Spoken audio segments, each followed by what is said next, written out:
डोलू mummy, डोलू पापा। आज हम तोसे एक सवाल पूछत हई, तू बतावा जवन बहाय है उत्तर द जल्दी से जल्दी। कौन सवाल हो दो पूछा। ऐसन कौन सा पौधा है जो 2 किस्म का फल देता है? बतावा।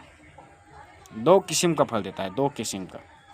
फल तो हर किस्म का मतलब हर किस्म का पौधा आता है, हर किस्म का फल देता है। एक पौधा है वो 2 किस्म का फल देता है। एक पौधा 2 किस्म का फल, ऐसा कौन सा पौधा हो कि कुछ कसम।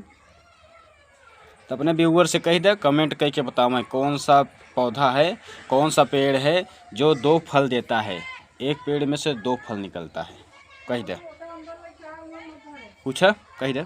दोस्तों, कौन सा पेड़ है कि उस पेड़ में से 2 कलर का फल मिलता है?